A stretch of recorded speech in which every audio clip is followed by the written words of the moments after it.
Hello, this is Steve Sikora from the Willey House, and welcome to week 9 of Wright Virtual Visits. This week we'll be doing a video swap with the Kraus house. Today we're going to be talking about kitchens. From a planning standpoint, the kitchen at the Willey House is one of the most important breakthroughs to have occurred.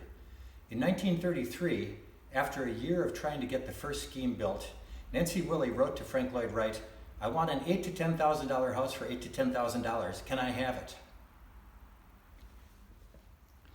With Nancy's pushback, Wright finally understood the situation. The Willeys never intended to raise a family. They could not afford a maid, and because of Malcolm's position at the university, they'd be entertaining on a regular basis. Unlike Wright's earlier career clients, the Willeys were not wealthy. They needed a house every bit as functional as it was beautiful. The resulting solution to the properly framed problem was the invention of the open-plan kitchen. According to Elizabeth Cromley in her book, The Food Axis, the Willey House was the first time a kitchen openly communicated with the living spaces of a home.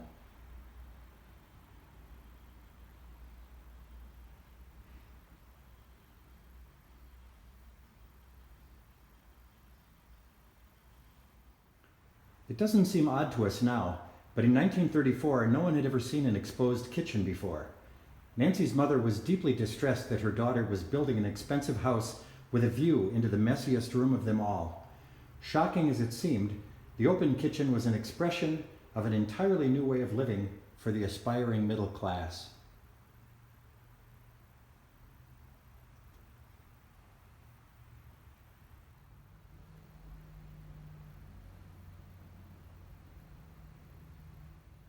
By exposing the kitchen to the entertaining spaces, Nancy could perform the dual functions of server and hostess. She could make eye contact and talk with her guests while she prepared for them in the kitchen. The Willey House is the birthplace of the open-plan kitchen, one of the most common features today and certainly an expectation of any modern residence. Willey is not much like contemporary open kitchens. Today, not only is the kitchen a public space, it's the center of the home. That was never true in a Wright house, where the primary entertaining space is always the living room. And prior to Willey, a kitchen typically was a domain of domestic servants. The Willey House is built on a 5-foot module. The kitchen is only 10 by 10, small by today's standards, but perfectly suitable in 1934. The home economists of the mid-1930s believed that the kitchen should be compact, scaled so that a homemaker need not take more than one step in any direction to reach everything that she needed.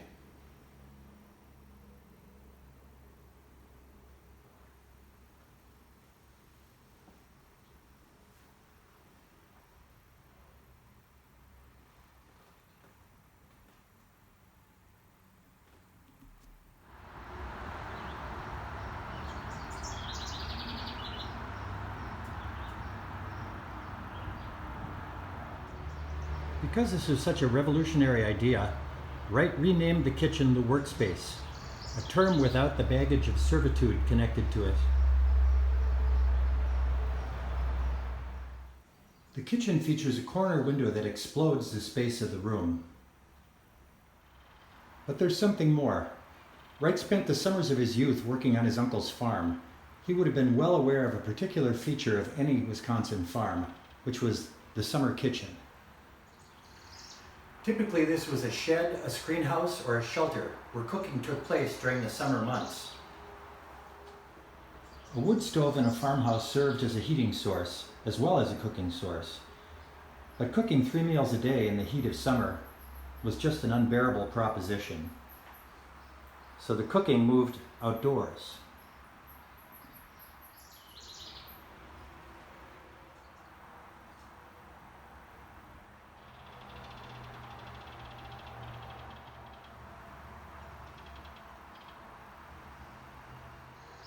The Willeys had no air conditioning, so Wright created the Willey kitchen in a way that it can be isolated from the rest of the house.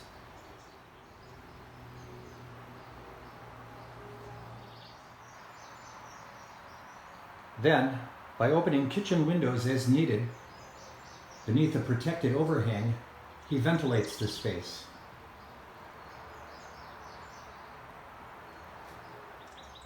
The kitchen opens to the north side of the house. The deep overhanging eaves are a year-round protection against the weather.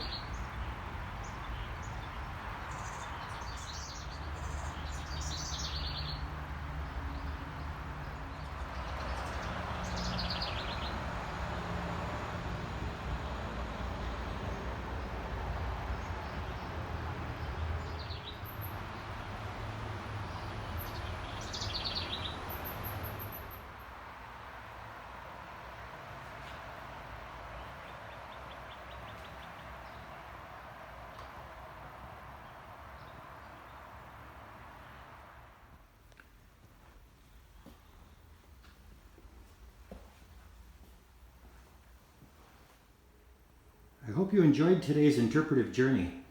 You can learn a lot more about the first open-plan kitchen by Googling Willey House Stories Part 1. Please continue to support your favorite Wright sites.